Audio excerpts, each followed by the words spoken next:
This is an interactive session.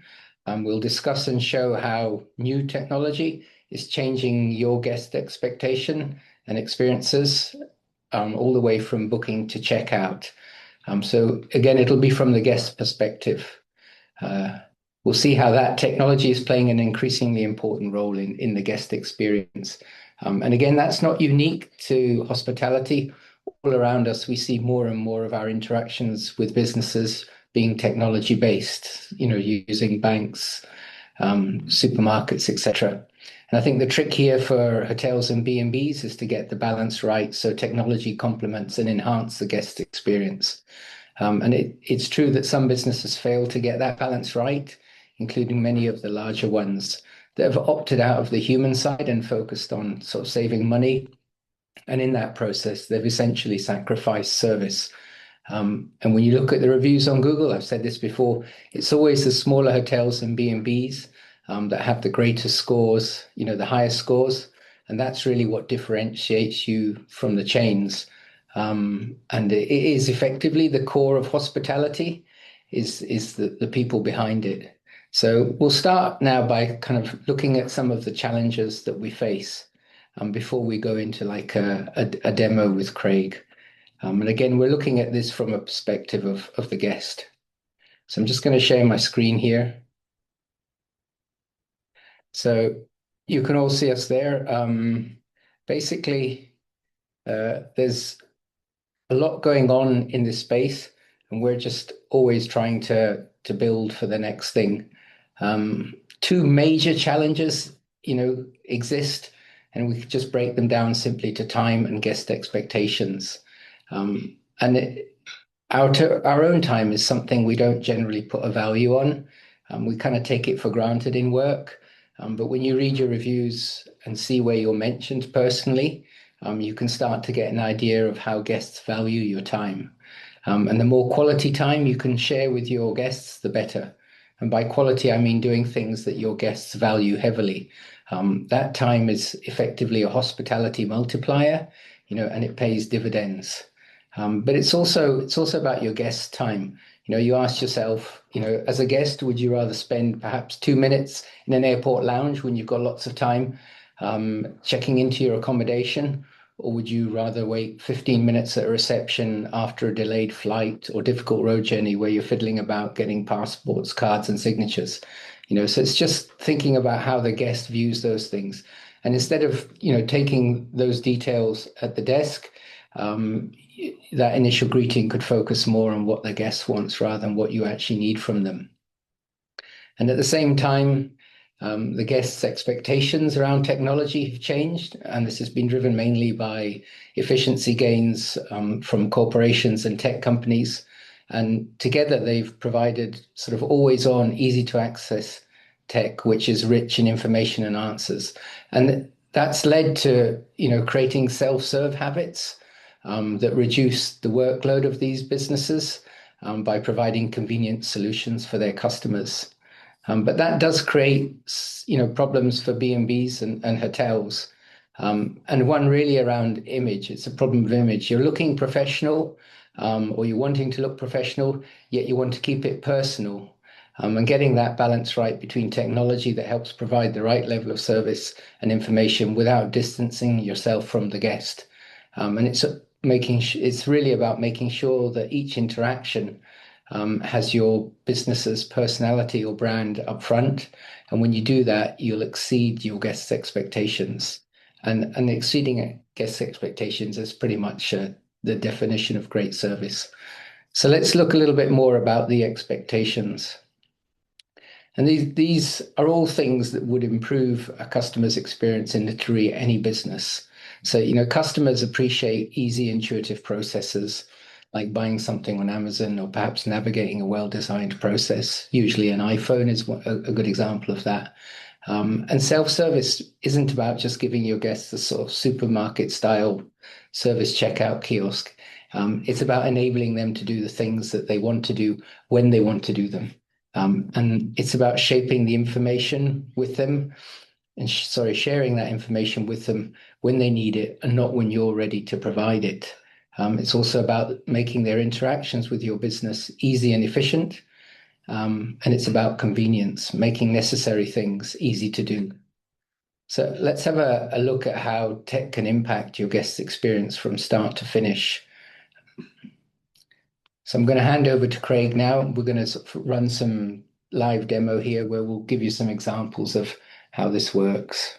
Okay, that's great. Thank you, Ian, for that. So that's kind of like a sort of general summary of the role that technology plays and the role that guest experience plays in your business.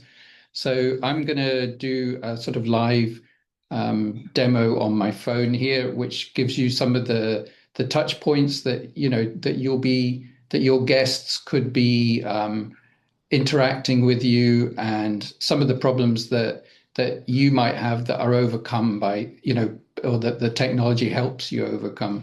So a lot of the process here might actually take place over many weeks or even months, but we're going to obviously make it into a short period because we don't want the webinar to last 2 months. So I'll just share my phone here. Okay. All right. Okay. So there we go. So on the screen there, we've got an optimized booking process for mobiles. We now find that mobile is the majority of bookings are now coming through on mobile devices. So it's really important. And I've selected there a date, which is in the future, about a week away. And you can see there's free cancellation and a selection of rooms as I scroll down. And as I scroll down, you can see at the top there's a nice little lozenge telling the dates that I've selected. But for the purpose of doing this demonstration, I'm going to choose, for reasons that will become apparent later, I'm going to choose to book tonight. It tells me there is a minimum stay of 2 nights. So I'm going to book for tonight for 2 nights. And then I do a wee search. And because it's a short notice booking, you can see now it's warning me that the booking's non-refundable because I'm within the cancellation deadline already. So I'm going to scroll down there and I'm going to go, okay, now I'll go with an executive. I'll treat myself to an executive double room. And I'm going to add breakfast to that. And I just press select. And then it gives me a little summary at the bottom, 17th of February, 2 nights. And then it gives me the price.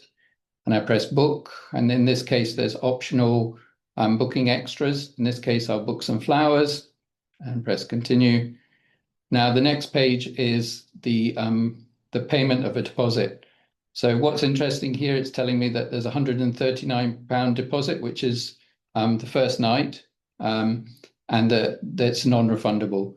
So the interesting thing here is that I don't have to go and search for my card. If I've got Apple Pay or if I've got Google Pay, I can sort of bypass that whole system and just go straight to my wallet.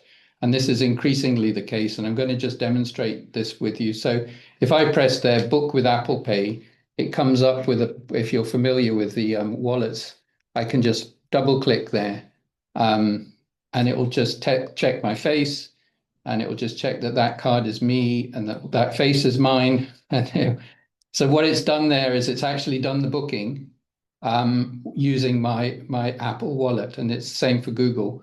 So if you notice there, I didn't type in my name, I didn't type in my address, I didn't type in my telephone number, and I certainly didn't type in my card. All I did was press one button, which is book on Apple Pay. So that's just the convenience and the speed of doing that booking is really a considerable upgrade on the way that it would work in the past. So what happens then, as you would expect, you would expect to get an email confirmation. So I'm just going to go and look at my emails here. So you would have an email confirmation come in, and there we go. So there's a message there. So there we go. You've got a new message as your hotel in Glasgow, and then you've got a nice picture, and then we've got a confirm arrival time. So in this particular message that the hotel set up, they've asked for the guest to confirm their arrival time. So this is one thing we find in a lot of like the smaller properties. They, in order to sort of like schedule your time properly, it's really useful to know. So if I press confirm arrival time, so what happens now is I'm going to go to the guest app. So from that email, I'm now going to the Guest app automatically without having to do anything. So I'll select my arrival time at 5 o'clock and confirm. Okay, so that's confirmed my arrival time. And now there's here another little thing that I wanted to show you. This pop-up has just come up. And the reason the pop-ups come up is because we've mimicked the fact that this was an OTA booking. In fact, obviously it isn't. I've done it online. But say, for example, it was an OTA booking, a booking.com or an Expedia or an Airbnb, you wouldn't actually have the guest's direct email address. So inside the free-to-book system, we'll detect that we don't have their direct email address. And as soon as they hit GuestAppy, at any point where that is true, it will come up with this little pop-up. And I can just, as the guest, I can just put in my email address and submit. So that email address is now in the booking, whereas before there wasn't an email address. We pretended there wasn't one. So as you can see, I've gone to the messaging thread. I've captured the email address. I've also, you can see it's confirming my arrival time there as 1700 to 1800. So as you can see along the bottom of the page there, it's a bit more than just messaging. You can see there's like a home tab, a guide, a check-in, a map, and messaging. So if I go to the home tab here, you can see that it's personalized. So the GuestAppy there, is personalized to me. Hello, David Stewart. It's got my dates, and it's got arrival information. So I can click on arrival information, and that's your check-in dates, check-in time, sorry. And you can have a little check-in message there that's below, sort of, please let us know your arrival time. And then, if you come late, then we can sort out a key for you, that sort of thing. So if you have some specific text that you'd like the guest to know, they'll be able to access it anytime they come to the GuestAppy. Again, departure information, that's when the checkout is. And then we've got booking policy. That's another interesting part. So this booking policy can show the cancellation deadline. And this cancellation deadline is specific to this booking. So it's not just a general cancellation policy, it's the actual cancellation policy of that specific booking. So if you had a non-refundable and a normal booking, it would show that which one it was. And it also shows what your deposit payment system requirements are as well. So as I go along there, it shows the hotel. So it's also got a nice set of pictures there of the facilities. I can then look at a little nice description. I've got contact information, and then there's parking policy, pet policy, all your policies there, just all the kinds of questions that they might ask you or information that they might need to know. It's all there for them. And the other thing there is, if you can see right at the end there, is the executive double room. And if you remember, that's the one I booked. So even although the hotel's got a number of different hotel rooms, it's only showing me the double room because it knows that I've booked the double room. So again, I can go to that and have a look. And you just saw there a message popping up to let me know that an email has come in for me or another message has come in for me. That would be if I was on the app at the time, but normally that probably wouldn't happen. The most likely situation there would be if I came back to my emails, and I can then just check as my email comes in.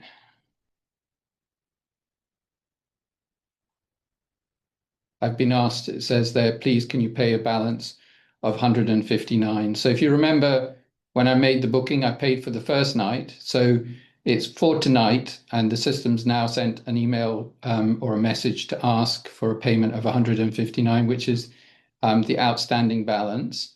So if I click on that pay now, again, it's taking me straight back to GuestAppy, and it's opening the payment page. So here I could type in my card if I have it, or I could go and find it. I could, if I don't know where, I never know where my card is. Or I can just press Apple Pay. So I can just double click that again. And once again, I'm just doing a biometric secure, there we go, payment and tick. So it just says there, payment made for 159. Your payment has been received. the guests will also receive that as an email. So they'll get that as well. So the point there as well is like short notice bookings are probably the most likely bookings to get fraud. Just because if somebody's stolen a credit card or there's an issue with a credit card that's, they're using somebody else's credit card, you have to, if you were to use it fraudulently, you have to use it very quickly. So short notice bookings are need to be more secure. And that's where Apple Pay and Google Pay and these wallets can really, really help you, because any booking that has been booked, or a card that has come into you via Apple Pay or Google Pay, that 100% that booking could not be fraudulent. So it's a really good way, of giving you that extra security, especially for short notice bookings. So as you can see there as well, I've now been sent a check-in request. So what I'm going to do is I'm just going to go through. So what we've done is we've done a booking for tonight. We've received the confirmation. We've updated our time of arrival, and we've paid our balance. So normally that would be spaced out a little bit, but we're doing it all in one day. So what we've now got is the digital check-in. So I'm just going to click here. You can see at the bottom there, I can click the check-in tab there.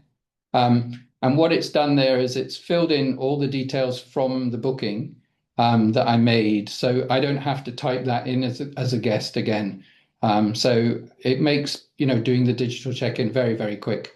And again, you can ask, you can set these forms up the way that you want to. In this case, I'm going to ask the guest, just to check that it's for 2 adults. I can say yes. And then I wanted to know what their, whether it's business or leisure. So I'm going to say it's a leisure booking. And then I'm going to ask for an opt-in to my marketing materials. So for my special offers or my newsletter. So that's a chance for the guest to opt in there. And then I go to the next. Now, this is a section where you can add house rules. So you might have some rules that you want guests to agree before they stay.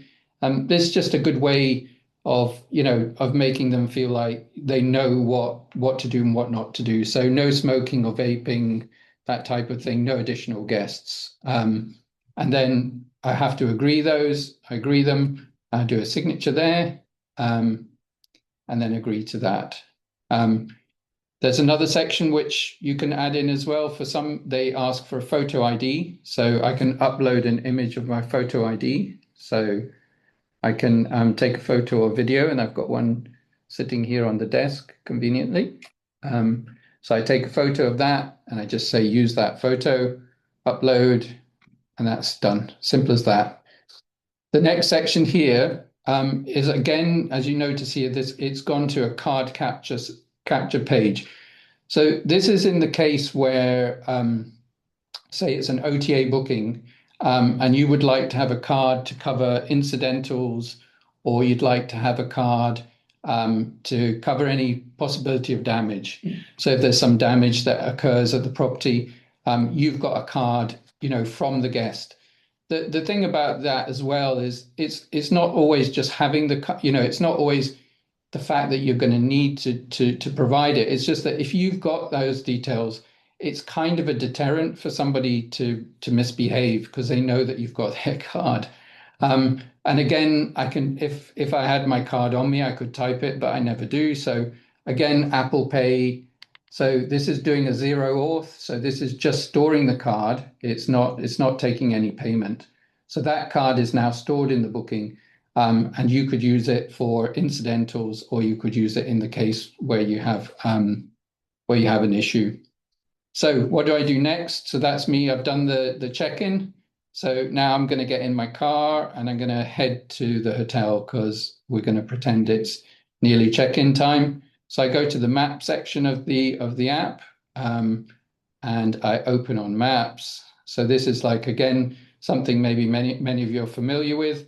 I've got the location of where the hotel is, and I just press directions. So it tells me where I am, and I can just press start, and then that will just be me. Off I go to visit the hotel. Okay, so we're now going to sort of pretend that we're actually at the hotel. So I've got this final message here. So I've just checked in. Let's say I've arrived at the hotel and now I'm checking in. And I go back to my emails. I notice there's a new email from the hotel. I've gone up to my room, and let's just see what they're asking there. So it just says, just checking everything's okay. Happy face, sad face. So I click on that, and that again takes me back to the app, and it says, just checking everything's okay. There's a happy face or a sad face.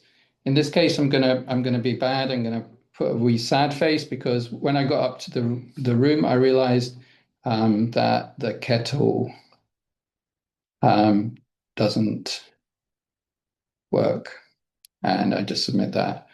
So all I'm just saying there is, oops, I wanted to have a cup of tea when I arrived, and the kettle doesn't work. So that then ends up in your diary as a little sad face. You can see it and go, oops, I better go and take care of that guest, see what the problem is. And then you can see here the hotel's replied, I'm sorry about that. I'll be up in 10 minutes with a new one. So what I can do there is I can actually change that to happy face. I can go, I can just go thanks and submit. And we've returned that now to happy face. So that's just another way of having a little communication with your guests during stay. I mean, obviously, every communication that you have with the guest is all recorded in the whole thread of the message, and every message that you send the guests will return them to GuestAppy. So there's one place for all of their information, and their whole stay is all there in one place. So it's just like a really neat way of them going, any communication that they might have with you, any questions that they might have asked during their stay or before they even arrived, if they were asking about parking or restaurants or any of the scheduled messages would all appear in that messaging tab. So they'd never need to ask you it again. And I think that's one of the big things. It's convenient for the guest, and it saves you an awful lot of time. So that kind of wraps up the demo Yeah. of the GuestAppy and that guest experience from booking through to staying. So I'll hand back over to Ian to sort of summarize and finish off the webinar. Yeah. Okay. Thanks, Craig.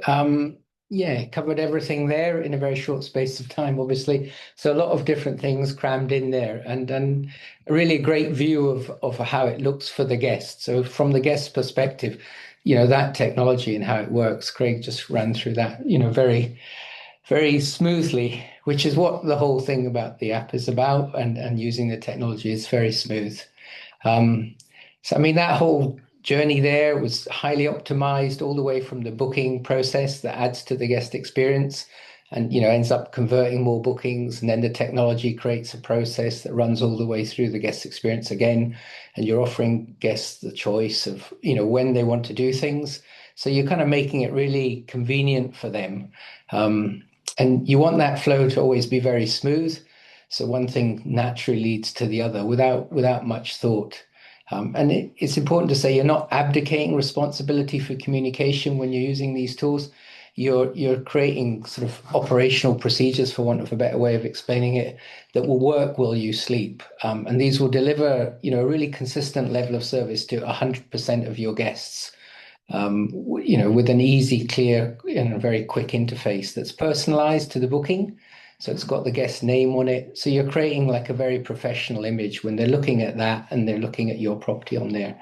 So ultimately, you're building capital with your guests, and capital in the form of trust and care. And care comes from, small things like the in-stay survey, really a smiley face and a sad face with a click, and then add a comment, and that sort of first experience of the room that the guest has is one of the key touch points. It's one of the memorable things that they'll have about your business.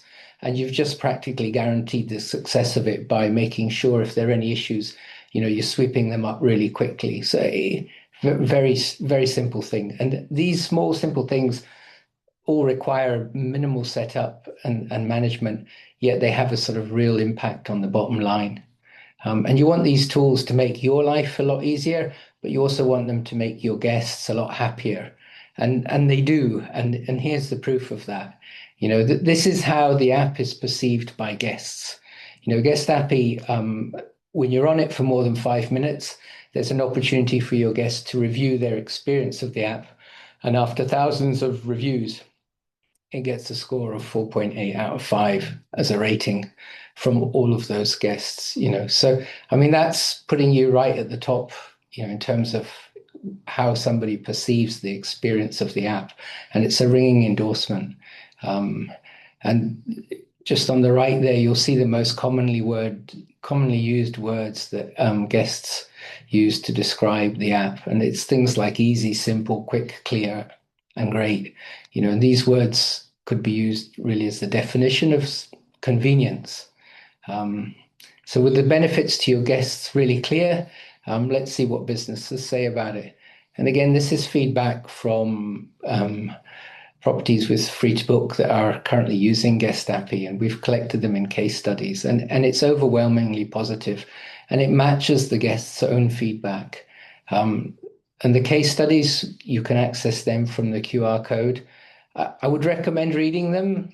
They're really eye-opening. I've really loved reading them because it's the kind of proof of a concept, where we've put this stuff together in the hope that it would work, and it does work really well. And when you get feedback like that, it's a really good experience for us. So do scan that and have a look. But if we look forward, what can we expect in the sort of technology side and how that will influence the guest experience? Well, I mean, AI will create more opportunities for technology to influence that guest experience. And these processes are being built with, AI already, where tools like ChatGPT and Google's Gemini are kind of providing answers to queries, and they're now even performing actions where they operate kind of autonomously. And that's where they're replicating what a human would do. So they're kind of making decisions and taking actions. And if you think forward, that's really just making self-service even easier, because you'll actually have someone to help you do it. And it's probably likely to be an AI, a personal AI. So what's important for you to know really is that you've got to kind of keep up with the guests. And by default, that means the tech that they use. And if something like the self-service experience is good, then you can expect your guests to want more of it. And as a business, we'll continue to build out these services, listening to your feedback. So currently in our pipeline, we've got, the sharing of room codes and digital checkout is the next things coming. And we build these things internally. It's important to note they're services that we build, and they're connected to all the other services we do. So you'll see there that the messaging and the guest app, it's connected to the channel manager. It knows if it's got a booking from the channel manager, and we're getting an email that's a fake email effectively. It knows that already, and it's looking to collect the real email. And it's also connected to the payments. And there's a lot of connections in there, but you get the benefit of that, if you're building that stuff yourself from scratch. So let's just quickly recap, because we're probably running out of time. So, I mean, in summary, your guests are familiar with most technologies now. They check in online for flights, they buy and pay online, they review stuff online. So, they expect these technologies in the service flow. There's nothing new about that. I think what's important for the guests is that when they find it, that it's a really, that they're getting a really excellent experience. And as Craig just demonstrated, that that's all very smooth. And if you can use these available tools to provide sort of wow moments and smooth the guest journey, so if you just think about the guest journey in your business, where can you add value in that journey, and where can you use technology to help you do that? So that's really the big thing. And maybe also look, if you're running something, messaging is an important part of it, how you message guests or create messages. And there are simple things you can do there. Try experimenting with some of the AI tools like ChatGPT or Google to improve your content or your communications. These tools are particularly good with language, and they can edit it and help you improve it. And there's zero risk there. And you can, once you get some sort of feedback on it and what you've written, you can then edit it to make sure you're using your own tone of voice on it.